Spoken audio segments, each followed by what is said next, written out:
done a new setup of chairs this morning that Liz and I are affectionately referring to as the rainbow. So anyone who's in the back, please feel free to come forward and join us in the rainbow. And by anyone, I mean the table of New Yorkers who refuses to mix with anyone right over there. So this is a little bit of a sort of open session. Maria, let me actually start by doing that. Standing next to me is Maria Rosario Jackson, who everyone. I think a lot of you guys know, both from her work at the Urban Institute as well as her work now with the Kresge Foundation, as well as serving as a member of the National Council on the Arts, which is how we've gotten to know each other better than we had known each other before. That's right. From when I was at the NEA. And so I asked Maria to sort of tag team this with me. And what we're hoping to do with this morning's session is sort of, as a group, think through sort of what we've heard over the past 2 days, what are the themes we've picked up on, and then perhaps the most important thing is what are the things that we collectively think we can get done and should get done in the next little bit. So a quick note on social media. Everyone who's been tweeting, please keep tweeting with #ArtPlace. This morning, we're also going to incorporate Facebook because we should have more social media in everything. And we're going to capture some of the ideas that we're discussing and actually going to post them on ArtPlace's Facebook page and ask people in the room to feel free to comment, people who are watching at home to feel free to comment, and people who want to sort of come back and do it later. So I'm going to, in a moment, ask Maria to sort of kick us off by asking her about a couple of the themes and things she's heard and picked up over the past couple of days. But I wanted to sort of share 2 stories to help get us collectively in the same mind space going into this session. And so the first, is Donna here? There's Donna from Worm Farm. If you haven't met Donna Neuwirth from Worm Farm Institute is here. And I was in a session with her yesterday. And one of the projects that Worm Farm does is called Fermentation Fest. And what Donna talked about yesterday was sort of fermentation as a celebration of abundance. So whether you're turning grain into beer, whether you're turning milk into cheese, or whether you're turning cabbage into kimchi, it's much better to sort of transform and make use of something, and this was the sort of money quote, than let your abundance rot in the field. So our goal for this morning is to not let our collective abundance rot in the field. The second story, which I'll tell on Polly Carl, who's going to be one of our mic runners, and you guys remember from Monday afternoon, is Polly, like me, I think sort of came up professionally in offices where you sort of had assistants and you had people who did things, and particularly who did things for you. And when Polly first came to start working in the Commons environment, she was in that same mind frame. And she would turn to a colleague and say, hey, I need this. And the colleague would smile right back at her and say, great, let me show you how to do it. And Polly would say, no, no, no, you don't understand, I need this. And her colleague would say, yeah, no, I know, let me show you how to do it. So this isn't necessarily about you guys telling us what ArtPlace should be doing, and this certainly isn't about ArtPlace telling you guys what you should be doing, but I think it's about sort of figuring out what we need to get done and figuring out how we're going to do it. So that's my version of a sort of blessing and invocation. And with that, I'd love to sort of ask Maria, you know, you've sat through the same sessions that we've all sat through collectively, and you've had some thoughts, and I would just love to sort of, what are some of the things that have resonated with you, and what are some of the things that you would like to see us get done as a creative placemaking community? So one of the things that I heard over and over is under the big banner of connectivity. So there's a lot of energy around connecting, whether it's connecting to each other or connecting outside of a particular policy silo, connecting places, whether it's physically linking up across or down the Mississippi, as somebody had suggested, or thinking about sister cities. I heard that come up as an idea. So this notion of connectivity in many, many different manifestations seems to be really important. That got my attention. Because of what I did for so long around metrics and measurement, the question about measurement got my attention, and how there is such an opportunity to think creatively and expansively about what we intend to do when we set out to measure something and how we go about it, to think not only about quantitative information, but qualitative information as well, and not to dismiss it as only anecdotal, as if it's not as important, but to give it its heft in the way that it deserves alongside quantitative. I heard that. And some of that is sort of similar when Professor Pastor was talking about ground truthing. Yes. That it's an important, right, it's not anecdote, it's actually a check. That's right, Yeah. that's right. I mean, sometimes we call it a smell test. Mm-hmm. You know, does this smell right? When you have numbers fed back to a group and they're asked to interpret it, and people will say, does this seem like what's going on in the place that you're familiar with? Does this data tell you that? So there's a whole set of things that can be done around that.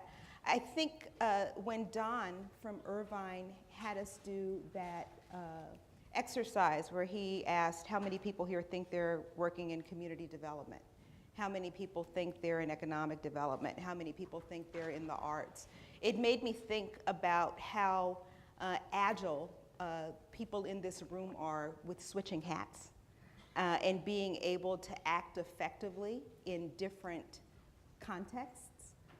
It's work that has to happen in order for creative placemaking to be, right? So you have to know how to behave not only in the arts world, but also in community development, sometimes in social services, sometimes with transportation, and that there's a lot to be learned from people who have been able to do that over time and do it well. And so there's a lot of opportunity for sharing about that kind of agility and strategic thinking. There's a lot of that in the room that has to be harvested. So I think that's really important. So those are some initial things that come to mind for me. And I'm sure people come here with different prisms. So what got my attention may not be exactly the same thing that got somebody else's attention, but we'll hear that. In terms of the things Maria sketched out, folks find that fairly resonant, fairly relevant to what you're doing? Yes? Hands? Yeah? Anyone who wants to wildly disagree with anything Maria just said? Okay. All right, so in terms of in terms of sort of putting us into the right mind frame, are my sister cities friends here? There's one of them. Excellent. Can you guys, can we get a mic to both of these guys? And I just would love for you guys, it's all right, it's all good. Would you guys just sort of introduce yourselves and just talk to the group about the idea we talked about last night at by the way, what actually was the best party I've ever been to in Los Angeles. So I don't know if Nancy and Damon are here, but it was absolutely extraordinary. There's Nancy in the back. If everyone could give them a huge thank you once again. That's great.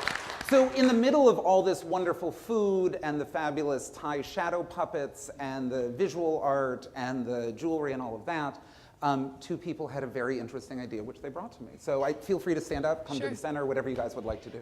Maybe I'll come over there. All right, we can come together. I'm Angela Damiani. I'm with a group called Milwaukee, based in Milwaukee, Wisconsin. I'm Richard Young. I'm with the North Limestone Community Development Corporation in Lexington, Kentucky. So the idea is really simple, and that's that we want more of the cross-pollination and the fellowship and the idea exchange that we've had in the last 3 days, and we want it over the length of the grant period. So what if when you got your notification saying that your grant or your idea is going to be funded, and you had the specifications about the blogs you need to write and the reporting that needs to happen, you also were assigned to a sister city. And it could be random, we haven't fleshed this out, or it could be because your projects have sort of like discrepancies or similarities that would be really interesting to learn from. And then throughout your project, you have an opportunity to go and visit that city for a few days, really drill down into what the successes are, what the challenges are, how you can, how do you know this is the best idea? We just have to pause for the best cell phone ring. I hope it's an actual theremin, not just the cell phone. Okay, all right, sorry, go ahead. And we also talked about how even if it wasn't people that are in the same grant funding cycle, but it could also be like someone that just got their grant versus someone that got their grant 2 years ago. So you could sort of compare, the strengths and weaknesses of what you were doing. Right. I think that in a lot of ways, we're all very fortunate to have had this experience. I know personally for me, I keep telling everyone, I'm so excited that there's 200 people in the room that know exactly what we're doing. In our communities, a lot of times we spend a significant amount of time just like advancing the vernacular and trying to explain what placemaking is. And I think we've all experimented with that in the last couple of days about what is the field going to be, how do we self-define.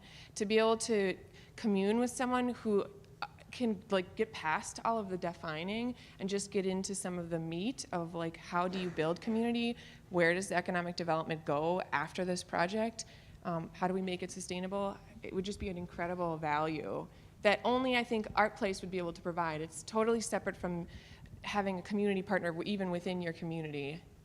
And not only that, I think it would provide a lot of emotional support for everything that happens throughout your funding cycle. And finally, I think when we're talking about building a field, it'll have a really densely woven network then. You have other people across the country that you know very intimately, you know their projects, you know what the resources are nationally, and so it could be that third piece of the field building beyond having a digital platform and a once-a-year conference. Excellent. So let's do a couple of things. I think let's applaud. Let's for social media friends in the back, let's capture that and throw up something on Facebook about creating pairs of grantees, creating an opportunity to travel and visit with each other, something like that. And then just, I mean, from the applause, it seems like folks feel this is generally a good thing to do. I'm seeing lots of nodding heads, I'm not seeing lots of shaking heads. So that, yeah, let's borrow back one of your mics. Keep one up there.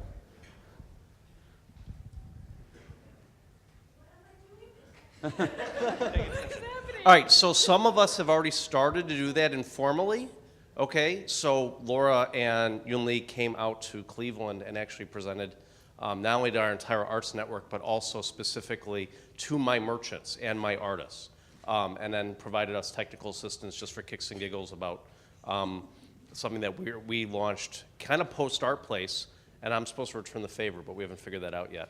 But I don't suspect that. So it's a great idea.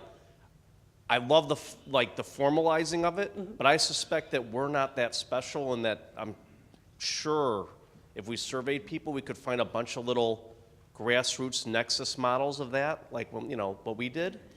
Excellent. And we can capture that as kind of to percolate to them, make it some level of formality and learning lessons that we had from that engagement. Brilliant. Sounds good. Brilliant. Yes. Any other quick? Yes. Leave them a mic up here just for the moment. Anything else quickly, and then we can move on to the next topic. But yeah, these guys over here. Sorry, I'm really making poor Polly run around today. She dressed for the walking tour, which you should all go on later. On occasion, when we have visitors like that, we also invite them, as the strangers from the outside, to speak to local funders and other organizations to talk about their experiences, because people do tend to listen a little better about concrete projects from without. Great. And then was there someone right behind you who I think wanted to get in? Hi, I was just going to say that there's a funding cohort here of the Diverse Art Spaces cohort within the Ford Foundation, and so for the last 2 years, we've been able to, with modest travel funding, to do exactly that and go and visit our colleagues in other places. So I'm Miami Light Project. We went to visit AS220 and La Mama and Chen Dance Center through this very modest, support, but it was massive at the same time. And then locally, we have some access to grants where we can have a little, travel fund, and then fly someplace to see somebody, but also we have some deals at hotels, and it's Miami, and we can host, you can come visit us there, and, so there is, I'm just sort of affirming what you said, that this network is going on, and absolutely we should do it more with ArtPlace folk. So this sort of set up perfectly what I thought was going to take a little longer to do. So I'm actually now going to turn with another question for you two and say, if we were at ArtPlace able to identify a pilot pool of funds, would you guys be willing to show us how to set up something that captures this idea? So if we were able to make something available, say $50,000 in a travel fund, would you guys be able to figure out how we could set that up, how we could deploy it, how we can engage with the folks in this room and the folks who weren't able to? Absolutely. Okay. Yes. Excellent. All right. So I think we have our first actionable idea. I think that's fabulous. So I will be emailing with both of you guys afterwards, and literally, I don't know anything other than the conversations we've had. We've been able to identify a small amount of money as a pilot, and then would love to sort of try this out, and would love to sort of look for you guys to harvest the collective wisdom in this room. Absolutely. To sort of do that. Yeah. Excellent, fantastic. And just so you know, there is one person who's interested in creating a Mississippi River cohort of grantees. So if you guys need someone to talk to about a regional idea, Sarah Hernandez, do you want to say a word about it, or do you want to remain? Well, Hold on for 1 sec. Let's just get a mic. Hello, I'm Sarah Hernandez with the McKnight Foundation in Minneapolis. So the river starts in Minnesota, and of course, as you know, it goes through the middle of the country down to New Orleans. And after being involved in a number of funder affinity groups and having the opportunity to visit Memphis and New Orleans, and meeting all the great creative placemaking individuals and organizations along the river cities, I was just overwhelmed by their creativity and their work, and I thought, how fabulous would it be if these creative placemakers could connect and share their ideas and experience each other's cities in ways that could only happen in person. And so just thinking about how we can make those connections and how we can bring people like Eric Robinson in Memphis up to Minneapolis to connect with people like Andy from NACD and other creative placemakers in Minneapolis. So this whole idea of sister cities and connectivity, perhaps along a geographical entity like the Mississippi River, is something to think about. That's great. How many people are... I hear a river cruise. That'd be great, ArtPlace. Well, right, Let's get a boat. Right, we'll fund it through gambling. How many people are Mississippi River adjacent? Okay, excellent. But how many people are just river adjacent, period? Any river, any body of water, any river. That's from everybody.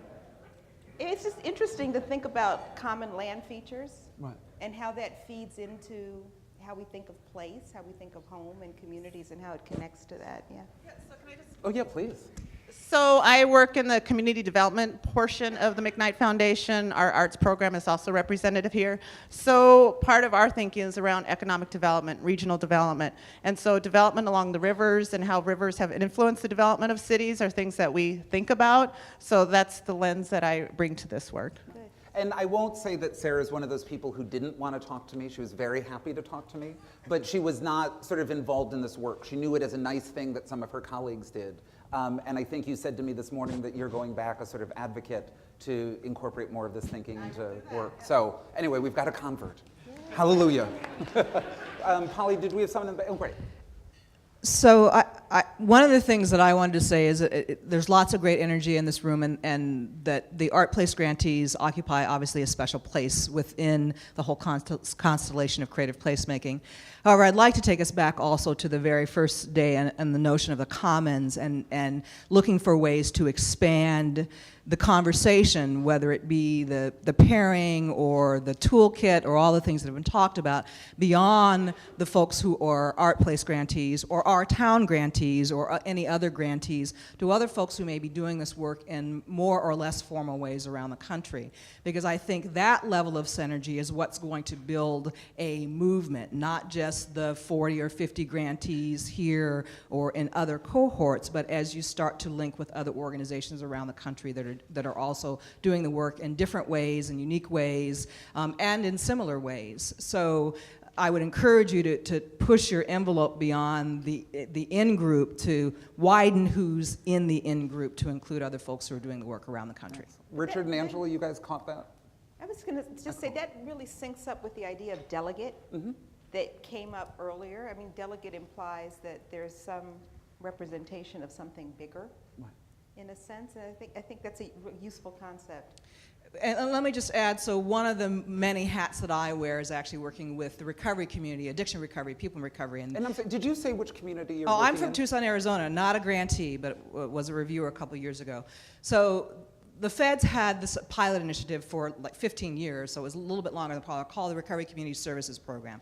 Long story short, the peer-to-peer recovery support services organized themselves into an association of recovery community organizations because those RCSP grantees who were in a very privileged position realized that, but they wanted to make sure they were able to seed peer-to-peer recovery support and RCOs throughout the country. And so they realized they needed to reach outside the 50-some grantees that had been granted over those 15 years to try and ensure that every community had access to these tools and resources, and that's why they organized in the way they did outside of the grant program, the pilot program, to make sure that they were sharing information and resources and what they learned in their 3 to 5 year grants. So I would just encourage that among this group as well. And then would you pass the mic? I think Laura wanted to get in.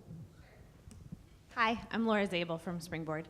To that end, I just wanted to sort of put in a little plug. Springboard, some of you in this room have been really involved in this and have helped a lot, but Springboard's been working on a platform to share stories and toolkits and resources of our programs, but also of other people's programs to try and create that exchange between communities, between practitioners, and for us, most importantly, between artists. And we're gonna launch a little beta thing of that next week, and I would love input and help, and I feel like it's at this very early and very flexible stage where it can be what we want it to be and what feels useful and practical to the people in this room and the people that you work with in your own communities. So if I haven't already, I'll be reaching out to all of you about that. Excellent, excellent.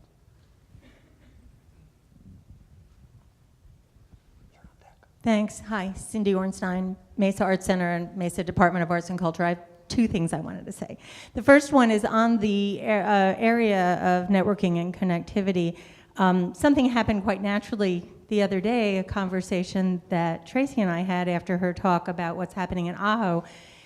She mentioned the desire to attract young people, and I was thinking about the fact that separate from our project, our ArtPlace project, we are also working on an art space project, and we are very excited about what she's doing in Ajo. So we talked about a creative exchange. We're only 2 hours apart.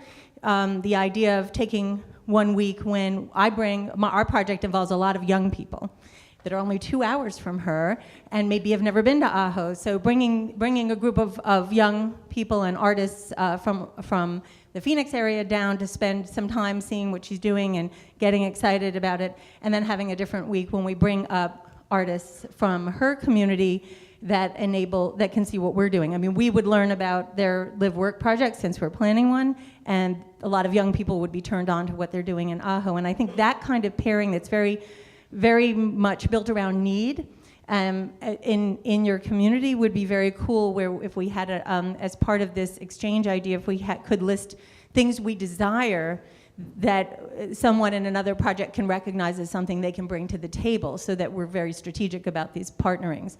I think that could be very cool. As well as perhaps having the money for some creative exchanges would be amazing. I have a funder in mind for ours, but that's something that could be very helpful. The other thing I wanted to comment on was this question of field versus movement, and I've been thinking about it a lot.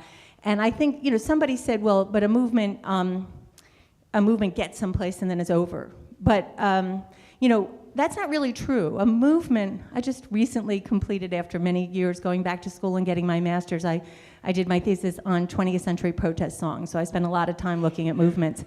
And, a movement tries to change a norm. And I think that's what we're doing. And when I think about a field, one of the things that makes me anxious is I think about some of our stakeholder groups who are really excited about the work we're doing in Mesa and want to be part of it. And if I were to think of it in terms of a field, they would feel excluded from that. They would feel that that was for the professionals, the administrators, the people who are staff. When I think about a movement, I can see how well they fit into and can get really passionate about being part of a movement. And I think we're in a time when there aren't enough movements. And as someone who's been immersed in studying movements for the last 5 years doing my thesis, I want to say that we need a movement, and we need this movement. We need a movement that brings together the people who want to change the way we build community. And the arts have a unique power to do that, and I think that there's something very, very important about thinking about what we're doing as a movement. But I want to also dispel the idea that a movement lacks rigor. I mean, that it has to lack this learning and this strategic focus and this sharing that we're talking about. You know, the civil rights movement would never have been what it was if the Highlander Folk School wasn't there teaching a lot of people about how to use songs like We Shall Overcome and make it a singing movement that had power. I mean, there is a lot of rigor in the way people who form movements make them successful, and I want to just put my vote in for a movement here. So I think we've got someone on deck here, and then there's someone over there. And just before we go, I think words are incredibly important. I've spent most of my career involved with words in one way or another. I think this is a really important conversation to have. I think what I have heard is, although we don't necessarily yet have consensus on what the right word is, I think there are some aspects of it that we all agree on, which is that we're a community of folks who has something in common, a way of working and thinking. We want to be a community that's open. We want to be open to different kinds of ways of working, different ideas, different knowledges. We do want something around which to organize ourselves. So we want to be able to say that we are creative placemakers or something so that people know whether or not to show up to the meeting. So, do you know what I mean? You know, it's sort of, everyone in the world shouldn't show up because there'd be too many people for the ballroom at the Omni. So we need something around which to organize ourselves. If there are other thoughts about those sort of aspect things, I think it'd be useful, those sort of attributes, I think it'd be useful to get on the table. And then in terms of the words we use, whether it's a field, whether it's a movement, whether it's a commons, I think, is Marcus here? Marcus was talking about a community of practice, and maybe there's something around community that might be a useful word, or something like that. I'd love to sort of pick that up. So maybe on Facebook, let's just capture what is the framework we should use to organize ourselves, or something in that area to do that. So I just think that's important. So let's go here, and then, yeah, well, let's go here, and then, and then we've got to go Damon after you. Hi, I'm Andy Hessness from the Native American Community Development Institute in Minneapolis, and I've been thinking a lot about ArtPlace and this kind of new direction and how we're thinking about, you know, these words and movement field and building, and I really want to echo the comments about expanding the people who are in this room and how we can use this gathering as a platform to kind of accomplish some of the other goals.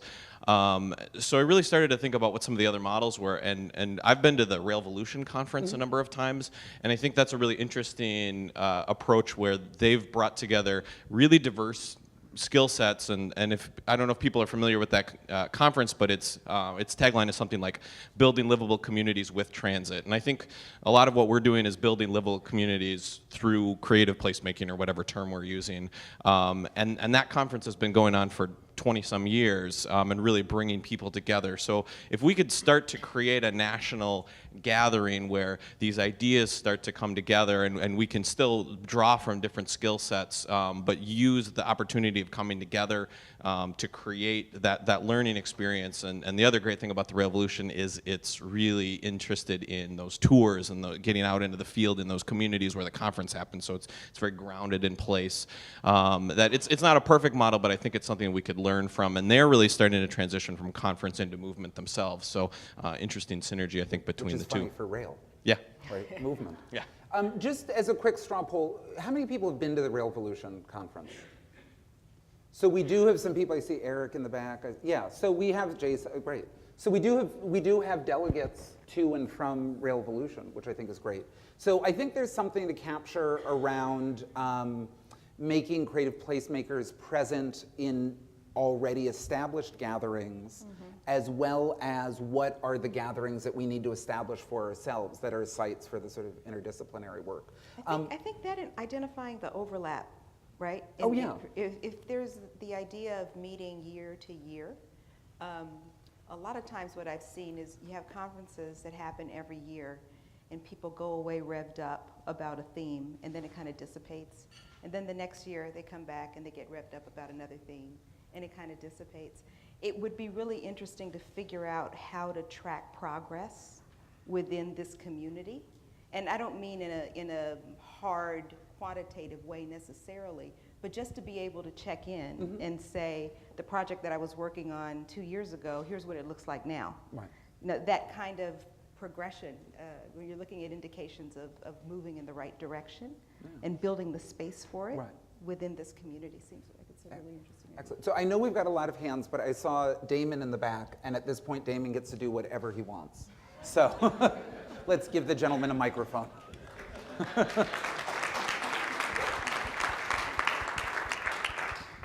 Peace, family. How you all doing this morning? Good morning. Good to see you all up bright and early. First and foremost, I just want to say happy birthday to Carol Coletta, sister who was the ArtPlace ED last year. Her birthday's today, so happy birthday wherever you are in the world. And she's on Facebook, so you can all Is she on Facebook? So please quote that I said happy birthday today. I did first thing this morning. For sure, you have to hit Facebook. So I'm really grateful to be a part of the conversation right now, and there's so many rich ideas coming up. I wish I could have heard more context from yesterday and Monday, but just around some language, I think, around like field or movement, I think ArtPlace in and of itself is a lifestyle brand. It's bigger than just a movement. It's bigger than just a field. It's something that's embedded in community, because community lives this every day.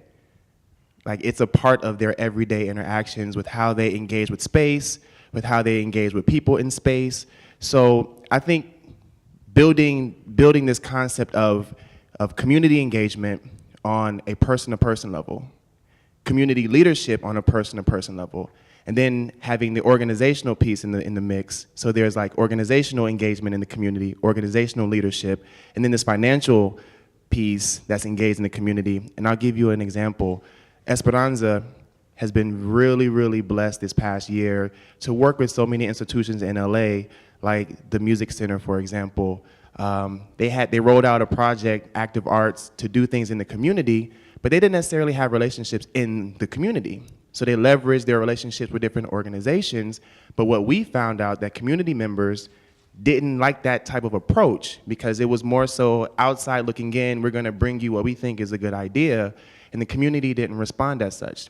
They were more excited about the process, because every single day they live this process in this conversation. So I think getting more embedded in the lifestyle, the culture of what it means to activate space in time is bigger than just a movement or a field. And you know, I love the idea of collaboration, like figuring out mechanisms that we can all stay in touch with one another, share ideas, share inspiration, share theories, but also sharing our best practices is something that's key. I think that's all I got for right now. Cool. I think that's great. It's a lifestyle brand. And I think, and I could even suggest we might want to even push it one tick further, which is I'm of an age where I grew up being told that I had a lifestyle, and my lived experience was that I had a life. So it may even be beyond a lifestyle brand, it may be our life.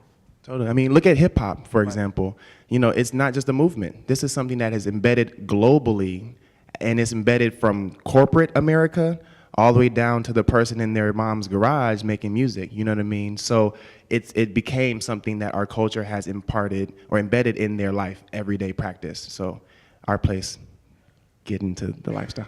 Excellent. Does someone have a mic? Polly is pointing. First, I just second the comments made about movement. I think those are great. I think one of the other things that is characteristic of a movement is that a lot of stuff may happen organically and on its own. And I think one of the things that would be really helpful would be to continue to identify folks that aren't grantees that are doing this, even if they're not calling this kind of work creative placemaking, and figuring out how to connect them to what we're doing so we can both learn from them and communicate with them. I think that idea of are also going to the entities that are out there doing community building in different ways, whether it's the BID community, Community Development Corporations, American Planning Association, Urban Land Institute, these entities that have gatherings, and making sure that there's a creative placemaking conversation there. And that's also one of the ways where we'll find out, oh, somebody over here has been doing this, they're not calling it that, but they're interested and there's a connection, and then they become part of the community. And I think one of the other reasons that connecting to some of those entities like the CDCs or nonprofit housing entities is important is because sustainability. You know, we go and we get a grant from you guys, but then how do we find the institutional partners to have the sustainability and support to keep going? And I think one other point related to that is because to be able to go back to former ArtPlace grantees and have at least some of them, coming back 3 years, 5 years, being part of a conversation, so you get some sense of the continuity of issues and a little bit of a historical memory about these conversations as well. So I heard two ideas in that. One was a sort of amen to the Railvolution idea about sort of infiltrating other conferences. And then the second idea was figuring out who doesn't yet have delegates in the room. Who are the people who aren't represented in the room who need to be? So let's capture that second one about sort of how do we identify the people who need to be represented in the conversation because they're doing the work or because they're from a network of institutions or something like that.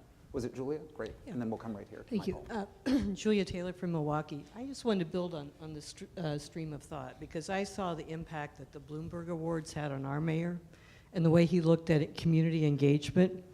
And I think the ability to bring people with us who could be influential and creative. Julie, just so folks can follow along, will you just say a word about what that is in case folks don't know what the Bloomberg Awards Sure. There were? was an award put out for the top 5 cities to come up with ideas that could be transformative for the city. And our mayor actually used a whole pitch and challenge approach to the community to bring the idea forward and then to continue to inform it. And even though we didn't win the challenge, that project's moving forward in our community. And it's really changed the way he looks at this whole engagement component.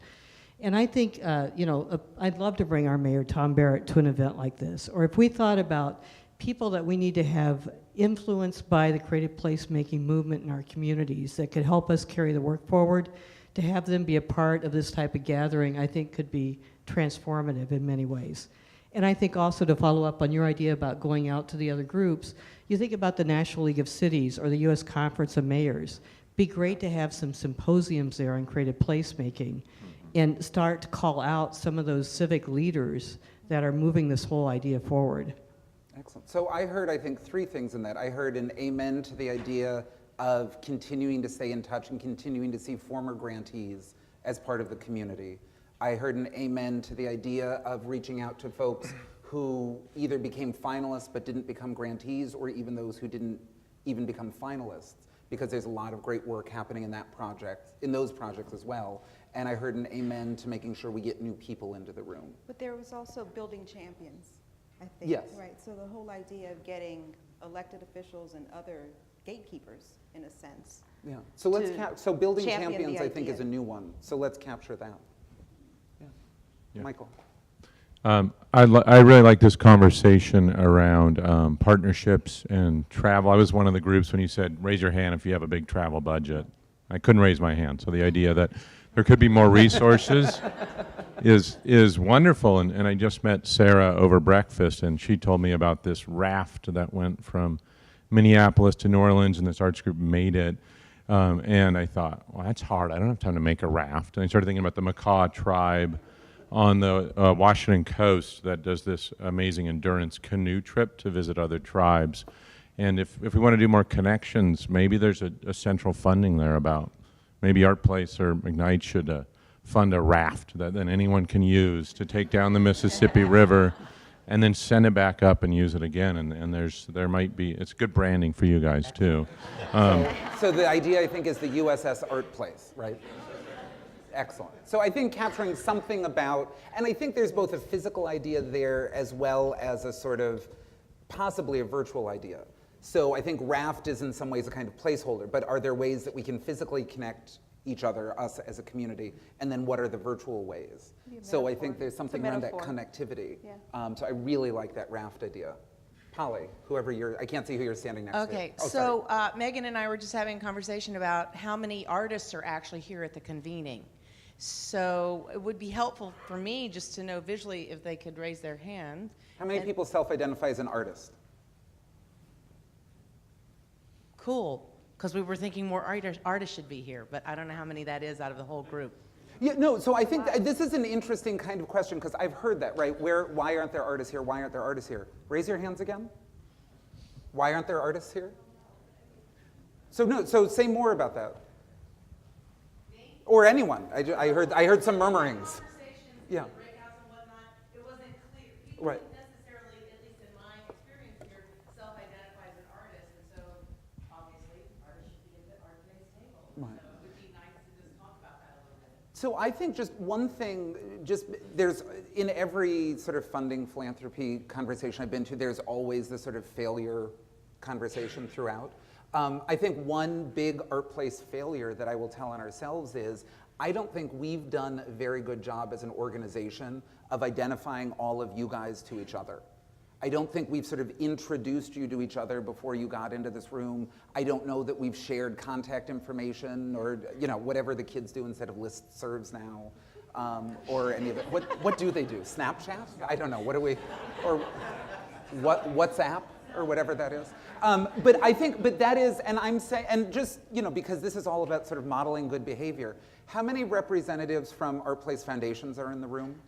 Just raise your hands, my foundation colleagues. So in front of my foundation colleagues, I am saying flat-footedly that ArtPlace has done a lousy job at doing that. And so that's something that we need to learn from and iterate. So it's interesting that folks said, I wasn't aware that there were that many self-identified artists in the room. And I'm not saying that's enough, I'm not saying that's too few, I'm not saying that's too many. We didn't help you guys have the information you needed to have to do that. So I think there's something we need to capture around the idea of sort of making sure we all know who's already, before we even get to sort of inviting other people into our community, I think we need to make sure our community knows each other and knows each other by the multiple subject positions. I'm a transit-oriented development project, I'm near a river, I'm led, you know, a project that's led by an artist, whatever else. So this is, I think, a failure that I think we need to address on that. So I've lost track, I'm relying on the mics. Polly's pointing, so let's go to Polly and then, sorry, I've been ignoring House Right. My name is Bob Barzan, Modesto Art Museum, Modesto, California, and I have to say being here is going to change the way that I write my blog every month, because I never had an audience before, and whether or not you read my blog, I'm now going to be writing it as if you will be reading the blog. And I have read some of your blogs, one or two here and there from month to month, but there are some that I'm going to make a point because I've met you and I'm excited about what you're doing, and I'm going to read your blog. And as I travel around mostly Western United States for other reasons to see family or friends, I'm going to look up to see if there is an ArtPlace grantee anywhere near where I'm going to be traveling, and you might hear from me because I might want to go out for coffee with you to hear how you're doing and what you're doing, and whether or not we get money to travel to a sister city. If I'm in your city, I'm going to come to your play or go to your art center or whatever it is that you're doing, and I'm going to look for that. And you're also going to welcome people to Modesto. Oh my gosh, yes, that's on my list. Thank you. And if you come anywhere near Modesto, California, you're very, very welcome to look me up, and I'll have more than coffee with you. I'll give you a tour of the entire city. And then we have Modesto has had two projects. Jessica had the Building Imagination Center, and we didn't wait for ArtPlace to put us together. We have been very, very much involved. We have partnered with each other, and she's been much involved in our project, and we have been much involved with her project. So the Sister City thing could be more than just getting together to meet, but we can actually help build each other's projects. So. I'm seeing nods from our two Sister Cities leads. All right, so we see a lot of hands. We want to get to everyone. So I know this is incredibly dorky. This is what Maria and I were just whispering about. But so that we sort of get to everyone, would you guys hate us if we suggested that we sort of set up 3 lines so that we can get to everyone in the sort of half hour we have remaining? So if you'd like to, we'll go to this mic, and then if anyone wants to speak, feel free to come either behind Liz or Polly, if you would come to the front and come behind Polly. And I know it's awkward and it's awful, but we've got about 30 minutes or so left, and I want to hear from as many people as possible. So I just want to give everyone a chance to speak. So let's start here, and then we'll just take 1, 2, 3, and keep going that way. So it's like city council kind of model. Yeah. Right, this has now become Parks and Rec. I get to be Amy Poehler.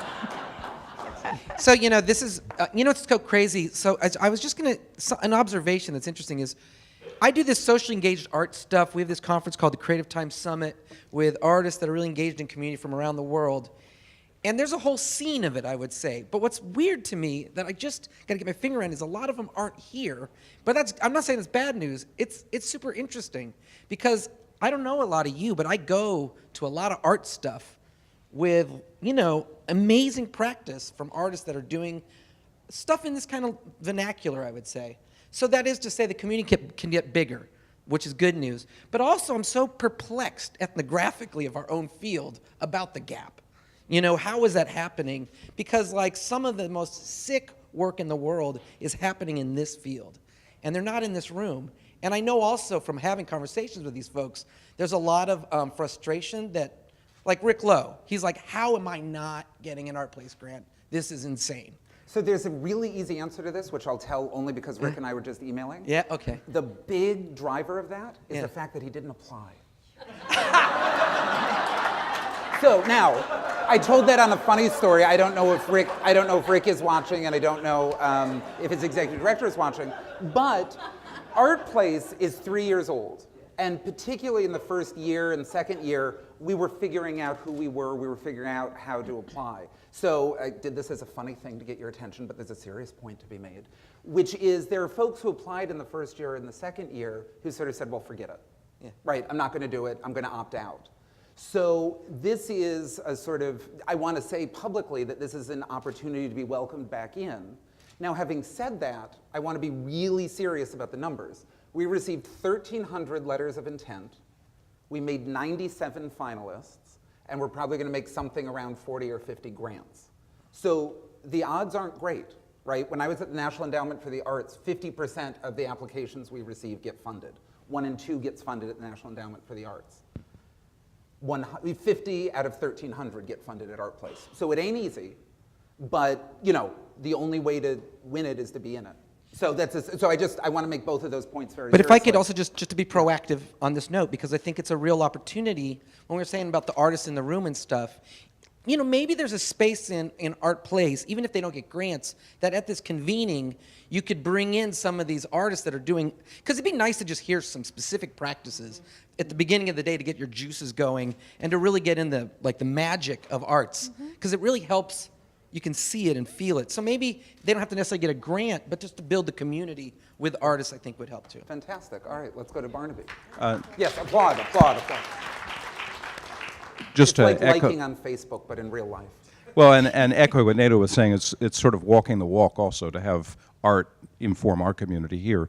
But there was another idea that came up in the conversation here that when you were mining out of it, I got skipped over, which I thought was really important, which is this idea of infiltrating this idea of creative placemaking into the existing fora of community building, of associations of planners, foundations, and things like that, because I think there's an opportunity there that in field building, and I like the idea of movement because it's action and accomplishment, but getting this movement out there is articulating the goals and giving examples of great practice in those fora, because they have existing professional relationships, and that was mentioned there. I just wanted to make sure that was considered. Excellent. Thank you, Barnaby.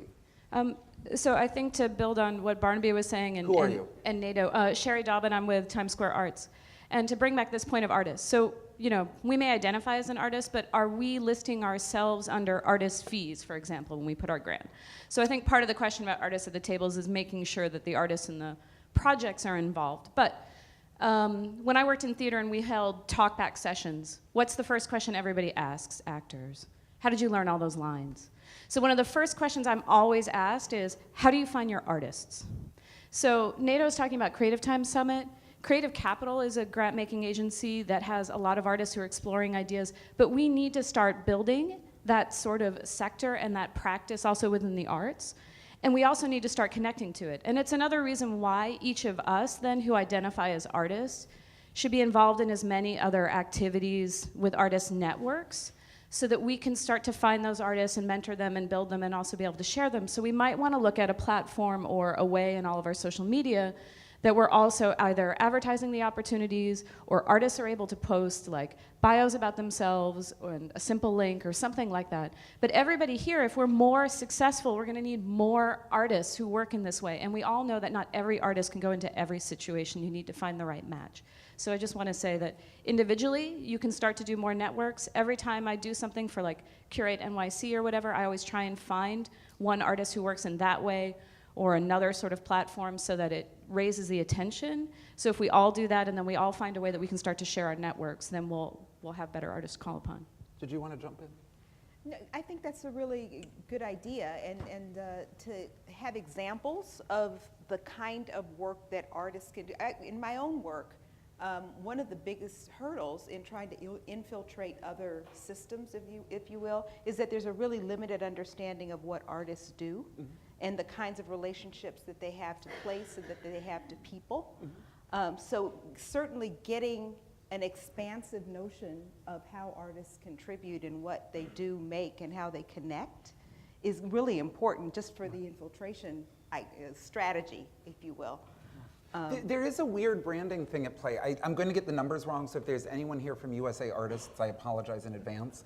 But there was that project that Holly Sitford did that led to the establishment of that something like 97% of Americans appreciated having art in their lives. 30% appreciated having artists. That was the Urban Institute. Was that the Urban Institute? Okay, sorry, I'm quoting Maria in front of Maria. Holly was So involved. do it correctly, do it correctly. Holly was involved too. Holly was a key player in it. But it was the Urban Institute study on investing in creativity.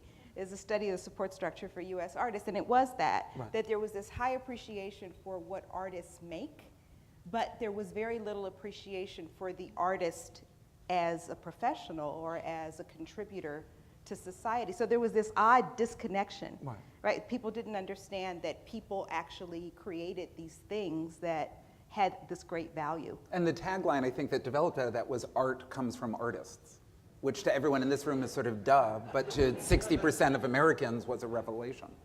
Hi, Jody Farrell from the Adrian Arts Center for the Performing Arts in Miami. Whether it's a movement or a field, one thing that I came away with was a long list of books and magazine articles and things that I really want to read based on what people have talked about. And it became clear to me that there are a lot of great minds who have written about this and researched on this in the past 20 years. And I'd love to see a bookshelf or a recommended reading exchange between people and grantees on what they found particularly insightful or informative, whether it was 20 years ago or yesterday. I know that exists somewhat in the insight section on the website, but something more specific where, before Amazon.com creates a bookshelf for it, we could. So just three quick things. Let's capture something around that notion of a bookshelf or a reading list. I forgot to say, let's capture something around that idea of self-identifying artists as professionals and in a self-evident way. And then three, on the to-do list for ArtPlace is I think we need to do a rethink of our website and in some ways make it more useful to the people in this room, but also the people not in this room. And so that in addition to doing the great job of broadcasting out information about all of your projects, we also turn it into a site for conversation and exchange, and you shouldn't have to be a grantee to get something out of the website. So we'll be looking for ideas and thoughts about ArtPlace's website soon. Anita. Hi, I'm Anita Contini with Bloomberg Philanthropies, a funder, and actually past performer, past nonprofit arts group organizer. So first of all, I just want to say I finally understand LA. I've been here, I have family here, but I think last night and the night before, I really understood what was behind LA and actually the most wonderful part of what this city is about. So in that regard, I hope that the next time we all meet, we either get to a rural area or we meet in a city that is not one of the big cities, but one of the other cities that are doing some really important work. So I'd like to put that on the table. Sorry, Jamie, but I hope. No, I love that. And so here's where we model good behavior. So I need help figuring out how to do that. So of my rural people in the room, are there folks who have the capacity and interest in potentially hosting an ArtPlace convening? Not paying for, but hosting. Okay. Great. All right, so I think some sort of ArtPlace / creative placemaking convening in a rural setting is an important idea for us to talk about. The other thing is that as a funder, I just want to say it has been so inspiring to meet so many of you. I wish I could have met and talked to every single one of you because And I do read the blog, so I should let you know that. But I'd like to say that, Jamie, I think you have a big job to get the best possible communications marketing person on staff very, very fast. And I think it's the best job, not the worst job, because what great stories you have out there. And I think that's one way we not only tell each other what's going on, but the whole political arena that makes some very important decisions that affect us. And we need to have those voices out there because the stories are what is going to really communicate the breadth and wealth of what's going on here. So I just want to say thank you to all of you, because I won't be here for the rest of the day, but I just want to say this is really a pleasure. I'm so proud that we're part of this. I know all of our funders feel the same way, so thank you. That's great. So, yay. So I think let's capture something around that notion of sort of capturing and disseminating stories in a more strategic way. Because I think we do a great job of, we sort of opened up a fire hose of information with your blog posts, and I think we might want to move towards a laser model or something. Leslie. Hey, Leslie Koch from Governor's Island. A little bit picking up on Anita, but I'm sort of transfixed by this studying protest songs and how that relates to gay marriage and where we should be going. So just, which is, what are movements about? They're about changing the public conversation. What is the movement that has had the most incredible impact in my lifetime is the conversation about gay marriage. 15 years ago, my friends who were gay activists, it wasn't even on the table. It is now normal, beyond normal, whether or not your state has gay marriage. And how did that happen? It changed the public conversation. And I think what we want to do, where's the public, right? So, you know, I don't think a ULI conference changes the conversation. And it's not just about stories, it's about how do you create a public narrative about the work that's happening here, about the work that could be happening, and encourage that, because that's how change happens. Politicians listen to the people, and when people in their communities, Sort of. They do. I work for the mayor of the city of New York, and I used to work for the governor as well. And if we had waited for the leaders to say, take this crappy, abandoned island, we went to the people and we made it a creative place, and we welcomed them. But I think more fundamentally, I learned a lot from watching what happened in gay marriage and how you change a public conversation. And I think we should all be thinking about how do we change the public conversation about the role of culture in every public space, in every aspect of life. And yes, that's a media strategy, but it's also a really embracing political public conversation strategy. So I think, I think changing the public discourse or changing the public conversation, let's capture that as sort of a placeholder. And then number two, let's get gay married. Hello, everybody. My name is Marcus Young with Public Art St. Paul. I think this conference has done a great job in making me feel very connected to you. I see, my Asian brothers and sisters here. I see my gay brothers and sisters here. I see my Minnesotan brothers and sisters here. But again, going back, and South Dakota, sorry, Colleen, North Dakota, and so Fargo. And so, but oddly enough, back to the previous topic, I don't see my artist self reflected back at me. And I've just been thinking and thinking, and thank you to Roberta for making me think harder about this, Roberta Uno, because it's a little bit like what I learned in college, where a friend would come up to me and say, I'm really sad about such and such. And I would say, oh, you got to do this, you got to do that, this is how you got to, And she said, no, I just need you to listen to me. Okay, so there's something about that. And I think what I mean by this is that, spending years and years of trying to figure out my own artist practice and how to think and work like an artist and protecting that space, and then to come into this arena and say, oh, I see, they're asking me to think and work differently, which is a nice challenge, but at the same time, I'm still protecting my own way that I figured out all these years.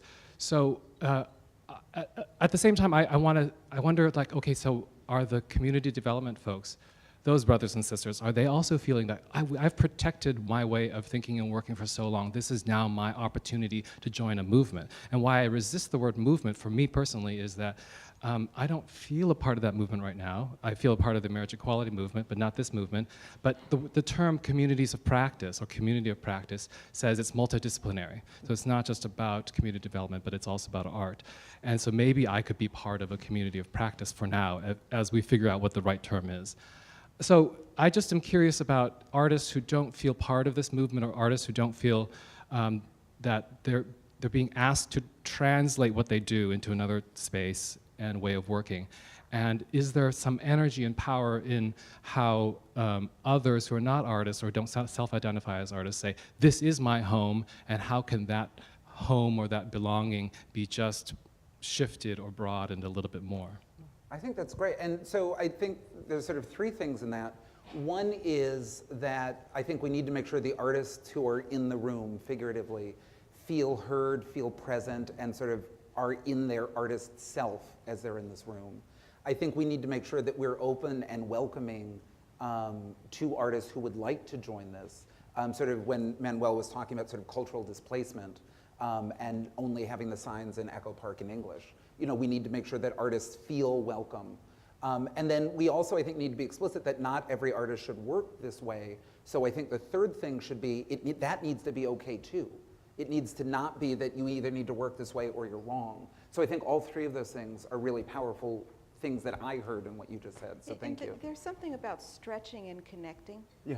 That if there's an environment that's conducive to taking the risk to stretch and connect, that's an important space. That's an important kind of a context to create. Yeah. Thank you very much for that. Nancy. Hi, I'm Nancy from the Prattsville Art Center, and this all is really exactly what I'm trying to think about how to say. I kind of want to try and address the question of why people like art but not artists, and I think it's because artists go through a very difficult and kind of often negative process in trying to question things and critically explore before they make that thing. And often the thing isn't liked in the beginning, but later there is a time of acceptance where now everybody thinks Impressionism is great, but at the time nobody liked it. I think that I've been a sponge here. I mean, I'm basically just an artist. This is like one of the first grants I ever wrote, but I was compelled to become involved with my project because of the storm that took place and because I saw a need in the community. I like learning everything I'm learning here. This is incredible for me. I mean, I will never, go back to being the ignorant person I was. But at the same time, I think ArtPlace could be more selfish about what you could take from artists, because it's not only that artists should be recognized as professionals, because I think the kind of art that artists make that's innovative and different and truly challenging is often just so exploratory and different. And if ArtPlace wants to support projects which are truly different and innovative, we might need to think about how can we selfishly bring in people who don't necessarily think of professionalization as a goal. People who want to actually think differently, I mean, it worked for Macintosh, maybe it could work for us. And I think, because the world is changing so much, artists really do have something to offer with that different kind of thinking.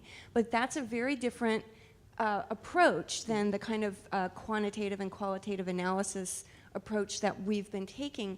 And I wonder, how could we synthesize that? How could we actually bring in the gains from the sort of eccentricity and difference and experimentation that artists know how to do? No, and I think, again, that's so resonant from what Professor Pastor was saying about, we need to act as if the other is in the room. Always, because we need to make that space so that the other can come in the room, the eccentric, the whatever else. I think but that's I mean, really powerful. in a way, I don't know, Douglas Crimp used to say, as a gay man, the thing I least want is tolerance. Mm-hmm. What I want is, just be mad even, just hate me. But I don't want to be simply accepted. And I think to say that there are others and othering, I think, is something that might be actually more divisive than it needs to be. I think actually we all share a kind of insecurity at a gut level, and artists are the ones who can make that public. Yeah. Art is the place where the inside comes out, and it's not always easy or pretty, and maybe that's not what we want to show to the governor or the mayor or the president, but I think it could inform the veracity and the viscerality and the relevance of the projects that we do. Nancy, thank you so much. Boston. Good morning.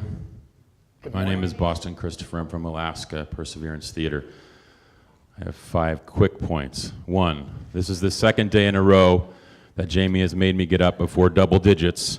So if we're playing Parks and Rec, I'm Ron Swanson. Liz wanted to start at 8:30, in my defense. 2, had a great conversation with a colleague of mine from Alaska about the idea that maybe every project doesn't need to be sustainable, and that might be able to open up projects to other ArtPlace grantees down the line, or thinking about your projects in a different way. 3, my point the other day about professional development, this is really why I'm standing at the microphone, but I think that every ArtPlace grant should come automagically with funds for an intern and or a mentee to work alongside the grant recipient. Just a quick question. How many of you guys included that in project budgets when you applied to ArtPlace? I see one hand. I see half a hand. I think it should be automatically included and not have to be in the budget that you submit. So how would I pay for it if it's, I mean, no, but this is a serious thing. No, I think and it should be. This goes back to the Rick Lowe point. Yeah. If you don't ask, I can't give. No, but I think it should just be part of what you do. That's what I'm saying. It should come with, if you get a grant from ArtPlace, you get an additional $25,000 for a mentee. That's automatic. Great. Yeah. And everyone wants this, right? 100% of the people in the room want to take on a mentee. No. Oh. Okay. Yeah. I'm not saying I'm right. No, but I think the only thing I'm pushing back on is the automatic. I think the idea is really important. And again, this is about making people feel welcome and giving people the space to say, if I want to include a mentee, if I want to include an intern, if I want to include a staff person in my project budget, I can. So if we can capture something around that notion of making that feel welcome in the project. Point 4, I just want to say that I thought this venue was very wonderful, and that always looking for venues that provide opportunity for outside of conference time networking, and I thought that patio upstairs was perfect day and night. So thank you for that, whoever did that. Liz Crane. And finally, point 5, does everyone have the same urge I do to always throw the mic down when you're done? I think that's great. My name is Leticia Evans. I'm from Los Angeles, the Los Angeles County Arts Commission, and this conversation has really given me an opportunity to think about how I proselytize. And I'm somebody, if anybody has encountered me over the course of this conference, I'm kind of pushy, I'm kind of aggressive. Like with the dancing last night, I arrived at 9 o'clock and I was like, why isn't there dancing? Get on the dance floor, you know, but so I have to temper myself. And I think with this idea of, you know, infiltration, cross-pollination, worthy investments, but I also think that the way that I'm able to shift the minds of other departments and politicians is by just being demonstrative and doing really kick-ass work and having deliverables at the end of the day that are really translatable to what they need that can inform policy change, that can inform master planning for the long run. And just an example, one project that we just completed, we worked with an artist who fortunately, we hired him because what we were looking to do with him, the way we were hoping to instrumentalize him, was very much in keeping with his natural practice, Rostin Wu. And what he delivered, among many other things, was this book that made a pretty unsexy cultural asset mapping project that was funded, thank you, NEA, through the first Our Town grant. Really, really appealing. And now the Department of Regional Planning, Public Works, Parks, they want Rostin at the table. They don't care about me. They want, Rostin is like a god to them. Whereas before, this idea of, okay, you're bringing an artist, okay, do that over there. And we'll see what you come up with, you know, but now the conversation has really shifted. And so I think it's important to be careful about what, to Nato's point the other day, was kind of overcompensating and really being listeners and hearing what the needs are and making sure that you're staying strong to your artistic integrity, but also really dovetailing with kind of the larger agenda of your municipality or your community. I think that's great. And in that, I heard your main point, and amen to that. I also heard public works, which is a theme that I've heard come up. And where's my public works colleague? So we have an idea about sort of infiltrating the Public Works National Convention and making sure that these ideas get into it. And where are my Bennett Art Center Homer colleagues? Are they here? Are they up? Oh, they just ran out because they were terrified I was going to point to them. Anyway, there's some fabulous public works projects that are happening up in Homer, Alaska as well. So just in terms of making some connection on that basis, I want to do that. John. Thanks. John Davis, Director of Lanesboro Arts Center, Lanesboro, Minnesota, population 750. A couple comments. One quickly on field movement. I don't think the two necessarily are mutually exclusive, so it's not an either or. I think the speaker yesterday that talked about strategy and Tai Chi with these huge ideas of just being strategic about it. So I mean, I think creative placemaking can be a field, and there's a kind of an academic vernacular that might go with that. ArtPlace, I think, is becoming a movement and an organization. So just comment there. And just before you leave that comment, yesterday in a session you talked about how sometimes you use different people to talk to different audiences and different languages to talk to different audiences. So would you just do a version of that as well? Because I think it's related to this. Yes, I mean, if you're talking with a city councilman, you're going to have a different language than perhaps talking with a colleague at an arts conference. And I think if we're talking about creative placemaking or this kind of urgent work, say at a planning conference or just at a smart growth conference, it was a wonderful opportunity to just learn different languages of how other people are basically talking about the exact same thing, but they're using a different language. So just being strategic about that can really help promote this whole concept on a broader national scale, which is the essence of a movement. So I think there's a lot of overlap. Thank you. Another just comment and just hearing stories and getting to meet just a few people from urban projects and urban areas.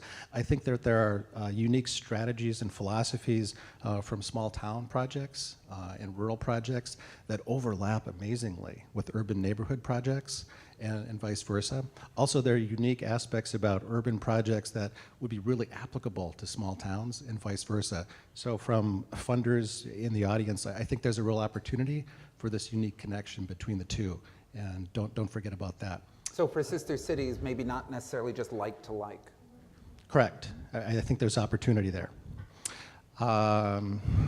Let's see, third. Oh, just as a maybe check-in thing for the next ArtPlace conference or even after this, one of the most amazing exercises was that needs and haves.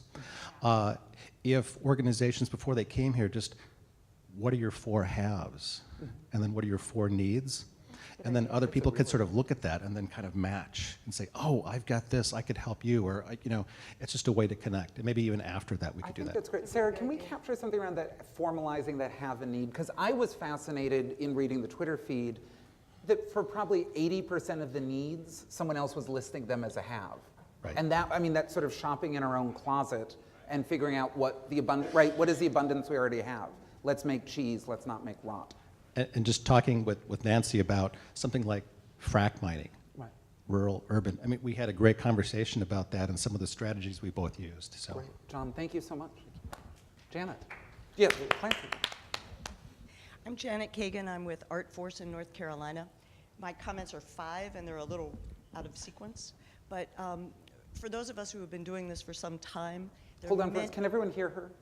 Oh no. Try again. Try it again. Yes, Is perfect. that better? Okay. Closer, closer. Yes. Oh, even better. I'm Janet Kagan. I'm with ArtForce in North Carolina.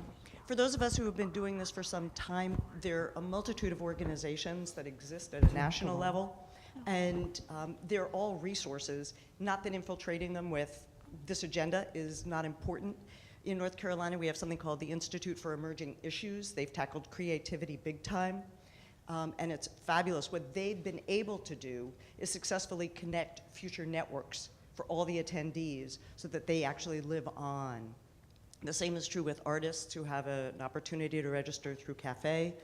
There are other local artist registries that exist for people. So maybe there would be an opportunity for a bibliography, a bookshelf, whatever it is that gets placed, but somehow listing all those existing organizations. A second piece of that, I think, that would be at least helpful for people like me, is that there be better descriptions, and this goes into the communications piece, of each of the grantees. So it's not just a sentence as to what got funded, but maybe it's a paragraph, and it lists all the project partners. Because by me knowing that there's somebody else in the CDC working in another community, I think that would be very helpful.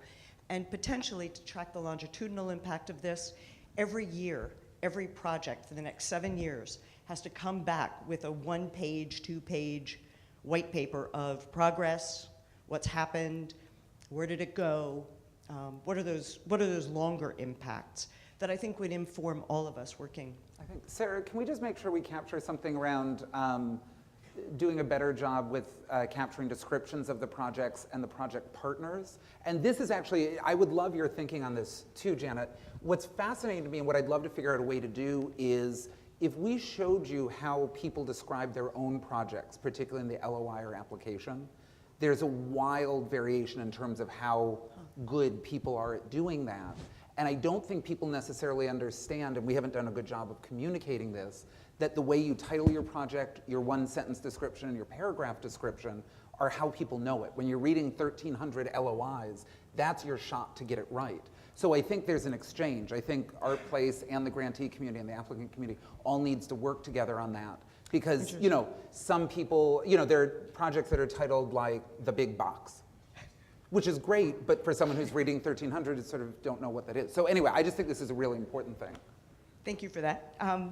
I think that, and I am less familiar with some of what's going on, but to that end, I think in the future, looking at what gets funded and your long-term agenda of picking discrete cities, think about ways potentially that, or at least I'd like to suggest, that you look at programs as much as projects. That there are new initiatives that bring coalitions together, and that maybe those are some of the opportunities that also exist for all of us to learn in the future. And 2 last quick things, and then I'll stop. Moving, and I credit Greg Esser with some of the discussion we had on a bus last night, but the issue of how ArtPlace is looking more in a policy direction, I think is also important not to lose sight of what is the legislation. I hear all these political terms. I hear delegates. I hear meetings or convenings or conventions. It's all very political. What would be the end game? What would we all want as a piece of legislation that literally ties government agencies together, how money gets dispersed? That might be something worth considering. Policy comes and goes, but thinking about long-term legislative impact would be a catalytic force, I think, for many of us. And the last thing is on this issue of rural and urban, I tend to work in economically distressed areas. I think that a lot of the lessons that smaller communities have are applicable in urban neighborhoods, though not in urban context. And I think that that, to me, is a slight distinction from what you were suggesting. But we are going to host in Greensboro in the fall a conference, which I cordially invite all of you, and I'll post it up to the Facebook page. Great. It's called Cross Currents, Art and Agriculture Powering Rural Economies. And it's 3 days, and we're going to explore the role of artists, artisans, and designers in those initiatives. Excellent. So thank you. 3 quick things. 1, let's capture something around policy and legislation, informal policy, formal policy, and legislative action.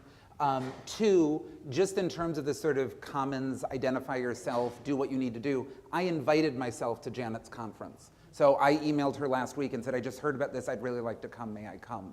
So, you know, we don't always have to wait to be invited, we can also ask. And then 3, it's getting to be 10:30. Maria, Sarah, and I don't have to go anywhere. I'm eager to hear from everyone. So people online, please do not leave.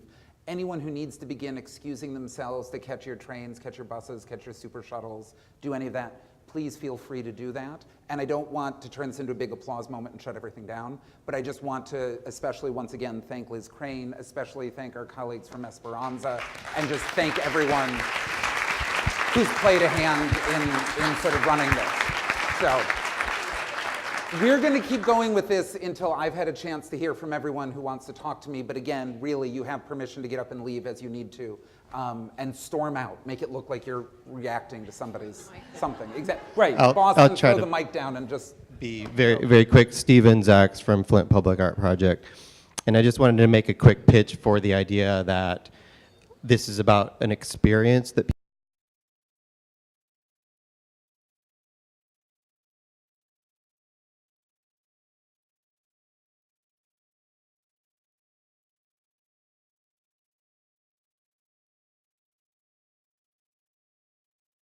process of community engagement on the one side, and then there's on the other side an engagement of an artist who brings something that is unimaginable to me as an organizer, as an administrator, that comes from their unique practice. And I would echo what Nato was talking about in terms of engaging the artist community. There's something, I'm constantly trying to bring new artists from, you know, the most innovative practices of design, public art, architecture into Flint, Michigan, to bring this kind of imaginative impetus that I don't have.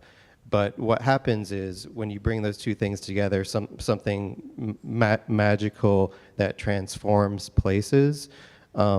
On the theme of the silo, one of our projects was to do temporary public art installations on 6-story concrete silos in a natural spring a couple of blocks from downtown Flint. Probably no one knew that those existed before we did temporary projects there, and that was the point, transforming these unacknowledged places into public places where large numbers of people came.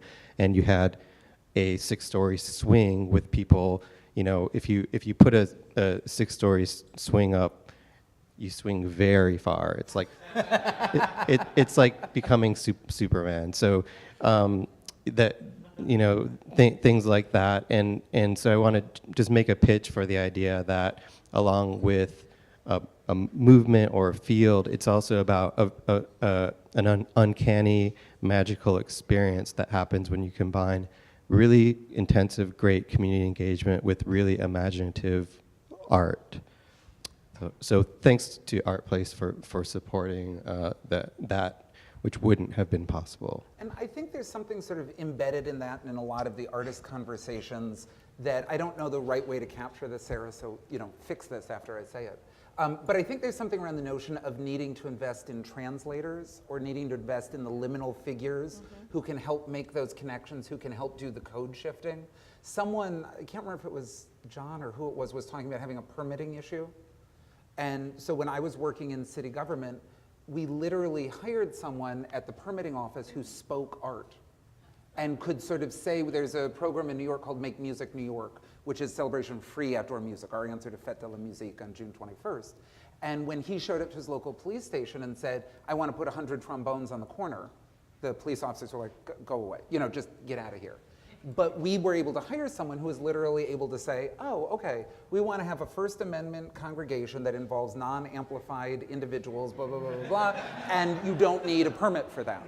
And it was like, okay. And so with this one code switcher, Aaron Friedman now sits down and has a meeting with all of the New York City precincts and does all the permitting for 1,300. So I think there's something around that notion of code switching, the person who speaks the magical and the person who speaks the bureaucratic, so that those adjacencies can happen.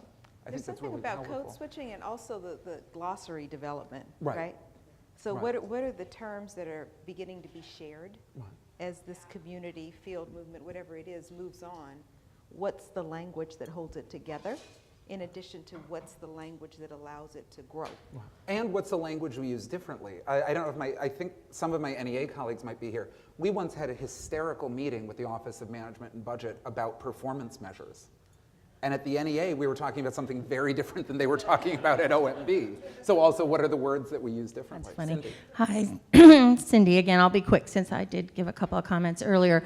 One is, I think on the area of capturing stories, I think it would be really wonderful for us and maybe with the assistance of the new communications person to capture the stories about the unintended consequences of our work. We all go out with our initial goals and what we think we're going to do, and I think some of the most amazing things happen with the unintended things that occur. For instance, because we're working with so many art and technology people, I mean, really partly as a result of that and those relationships, we have the inaugural Southwest Maker Fest happening in Mesa in a couple of weeks. Was not part of our ArtPlace grant, but it's happening, and it was directly related to the work. I think capturing those stories will be part of the ability to engender excitement in people outside our circle. So I think something around unanticipated consequences that needs to attach to both the sort of communication strategy, but also the measurement strategy. That's right. Right? Yes. I mean, I think sort of we've got to leave room for what we didn't know was going to happen. Yeah, and the second thing is similar to the reading list and the list of conferences, but a little more specific would be, I would love to find a way for us to have on the site when it's redeveloped, a place where those of us who are ArtPlace grantees can post when we're going to a conference, whether it's an arts conference or community development conference or whatever, where we could post it and among ourselves create the opportunity for a gathering, whether it's formal or informal, whether it's coffee or drinks or an actual meeting at the conferences like APAP that allow you to book a room for, you know, a cohort. But to create that opportunity to touch base at those different conferences and to bring interested colleagues from whatever conference we're at, so that that can be part of our proselytizing, but it also can be a way of building our network at places we're already going, we're already paying to travel, and we're going to be there together sharing ideas and getting inspired, so why not use that to ignite some thinking while we're there? I love that. And just one thing to sort of make explicit in that, I think if we're sort of in this sort of commons delegate frame, what's also really powerful about that is in some cases, if one of us is going, others of us might not have to go. In a world of limited travel budgets and limited time and limited all of that, if if I get invited to attend the Railvolution conference, if I go to that conference with the responsibility of reporting into the conference from the field, from the movement, from the community, as well as take the responsibility for reporting back out, there's a way I think we can do more with fewer. So I love that idea. So if we could capture something around sort of always be fully in our creative placemaking delegate subject position, which is the worst sentence ever created in the English language. Lori. Thanks. My name is Lori. I'm from the Design Studio for Social Intervention in Boston, working in Upham's Corner in Dorchester. And I want to come back to this conversation about forms and language. And I think as we think about a field or a movement, like forms are slippery and they slide in ahead of us. And this form is a particular form. So when we think about, oh, we could have done better, we could have identified the artists in the room, I think it's deeper than that because artists wouldn't engage in this form. We're very cloaked. You know, if we were creating this as a set of artists and we looked at how many hands there were, it might look very different, you know? So as a design studio supporting artists, we would be thinking a lot more about like, how are we getting together and prototyping stuff? How are we getting our hands on stuff? How am I getting your ideas? How am I, thinking about what would Cat in the Hat do? Like, that's one of our superhero muses, So like, what would they bring? Not just like, oh, I'm an artist, but how would this look different? And I think we talked some about movement, and how many cloaked organizers are in the room? How many folks would identify as an organizer in their community? How would this space look different? Like organizers know a lot about language justice, and we heard a lot about how our communities are changing. Like we haven't had any language justice. We haven't had any translation. We haven't even necessarily translated into field speak, let alone into Spanish or other languages. So I think there's some things, I was talking this morning with someone thinking about the merchants in this area as LA, downtown LA starts to shift. Like, how many merchants are in the room?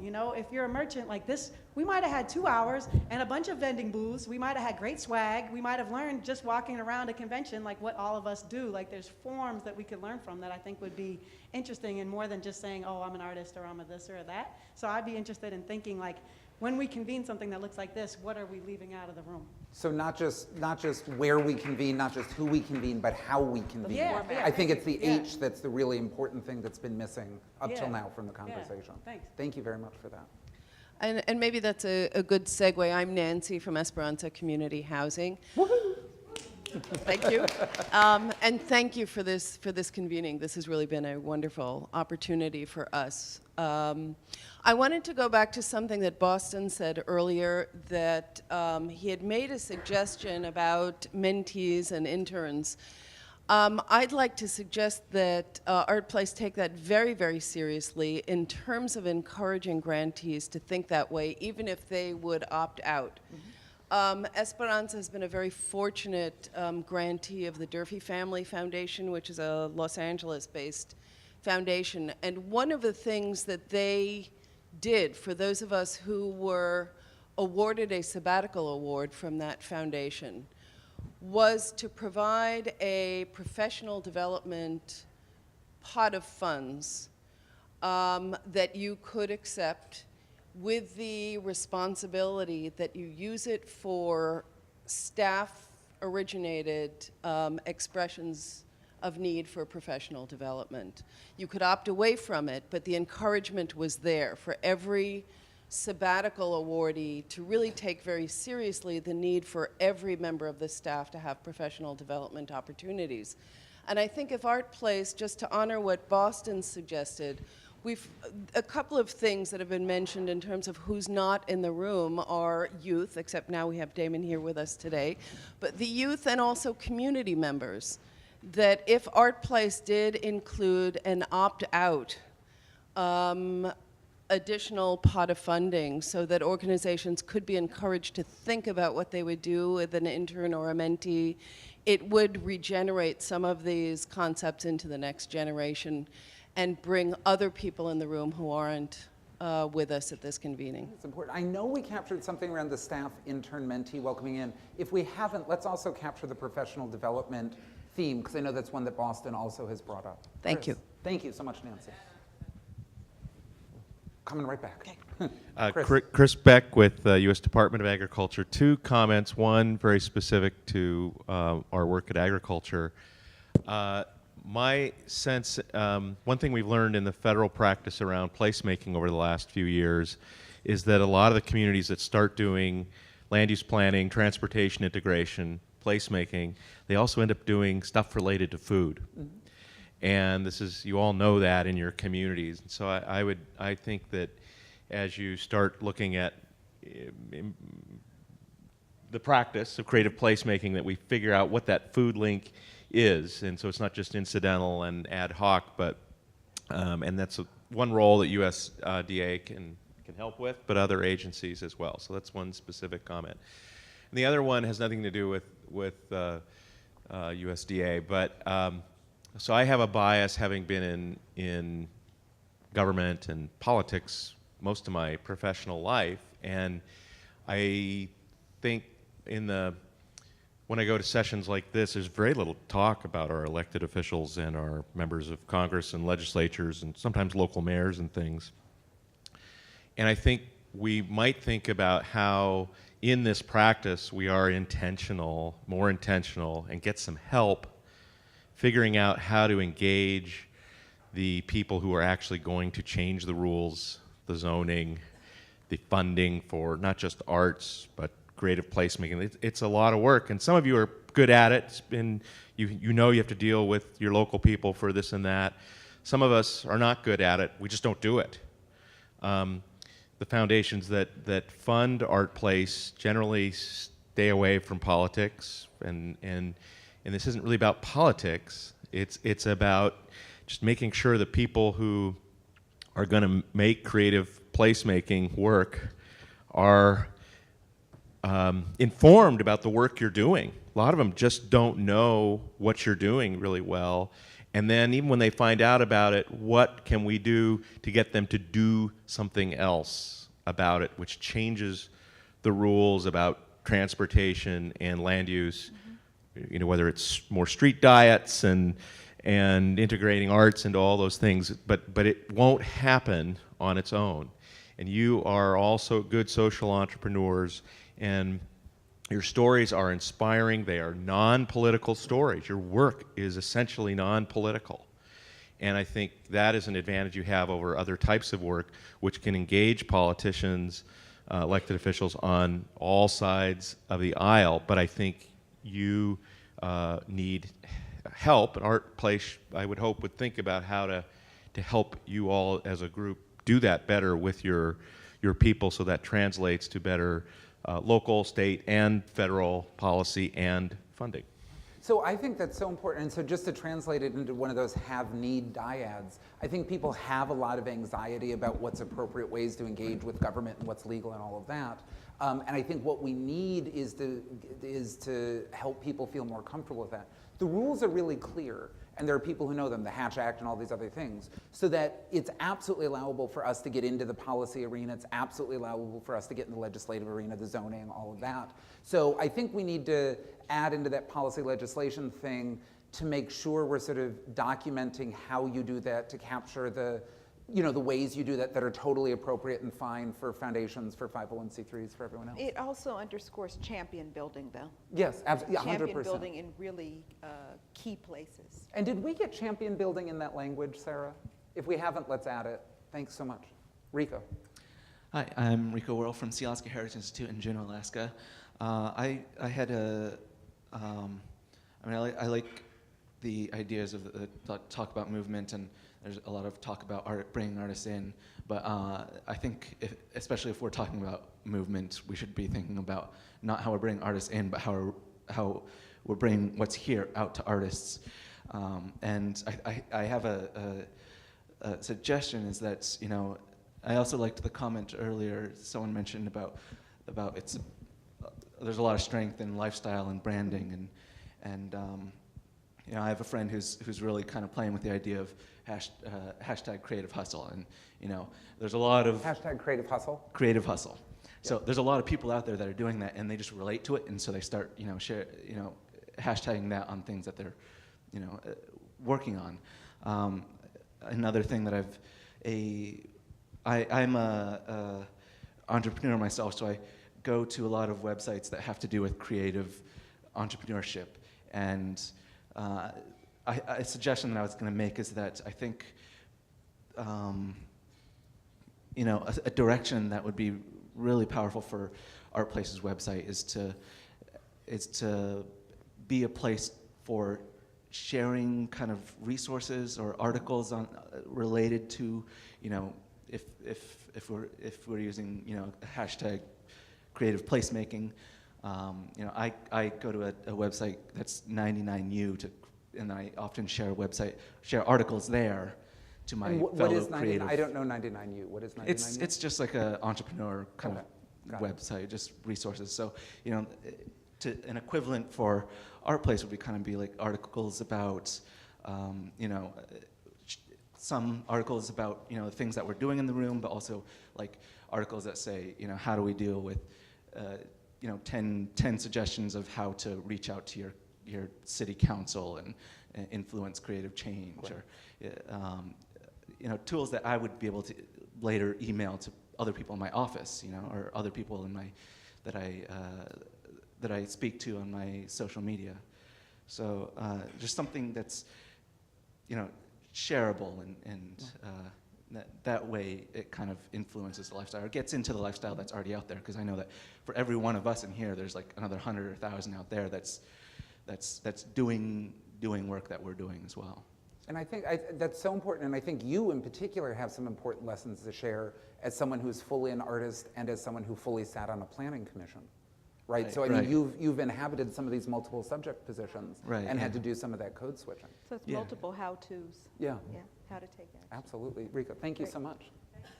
I'm Margaret from the state of Connecticut, and I just wanted to speak to the who's not at the table question. Besides space reuse, my other expertise is access. So I wanted to talk about access challenges when we're taking over old buildings, and that everyone makes places, and how can we integrate further the unseen populations, re-entry, immigrant populations, and everything we do, because I really believe that that's some of the strength of this project is who's at the table.